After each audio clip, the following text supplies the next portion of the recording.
bring up Jay.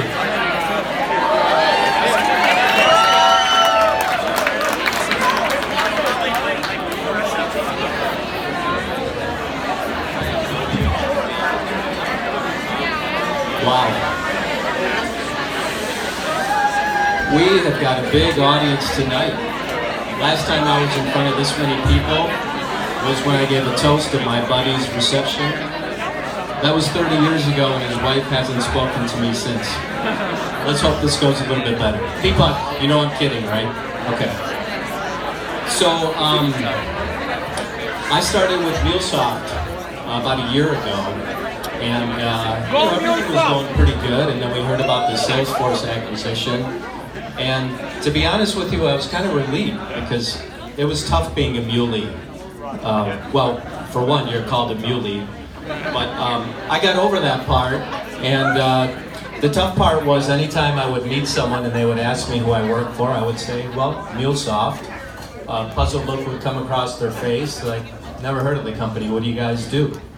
So I would tell them how we built ecosystems for customers to build their API network and unlocked and shared data. Their faces would go blank.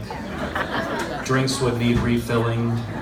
Conversations would end rather abruptly. So from then on, I started telling people, you know what? MuleSoft makes stool softeners and laxatives for mules and other livestock animals. That ended the conversation too. So, as Dan said, my name is Jay Harpalani. And enough with the shop talk. I'm sure you're a lot more interested in hearing about me. So, to start off with, I wasn't born here. I was born in India, and my family and I immigrated here in the late 1970s. We moved into a predominantly Hispanic neighborhood on the west side of Chicago, actually not that far from here. I was 6 years old.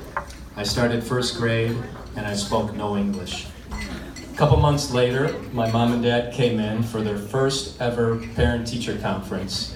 When they met my teacher, they found out that I had been put in Spanish-speaking classes the whole time. They're like, why? What happened? The teacher said, well, your son doesn't speak any English, and we thought he was from Mexico. So, I want to shout out to PBS. Without my teachers, Count Dracula, Mr. Rogers, and of course, Big Bird, I'm not quite sure when I would have learned how to speak English. So a couple months later, living in that same neighborhood, we got our taste of our first American tradition, Halloween. On the eve of Halloween, we heard a knock at our door, and my mom and I went to the door to answer it. When we opened it, we saw these two kids standing with really weird clothes on, holding big bags of open candy, and they said, trick or treat. My mom and I looked at each other. We didn't know what to do. So we each reached into their bags, grabbed a handful of candy. My mom said thank you, and she shut the door. True story. Ever since then, Halloween has become my favorite holiday. And no, it's not because I steal treats from kids anymore. In fact, I make the kids earn their treats. So, on Halloween, I decorate our house to make it look like it's haunted. I play creepy music. And I dress up from head to toe, all in black, as a skeleton with gloves and a mask.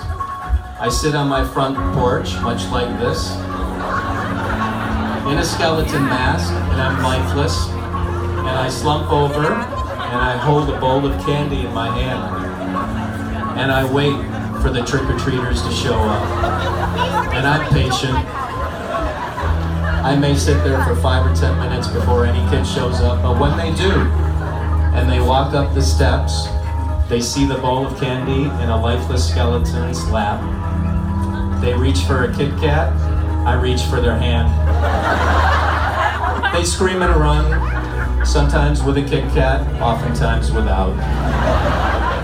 So, before I leave the stage, I just want to let you guys know that Halloween is 20 days away, for those who are counting.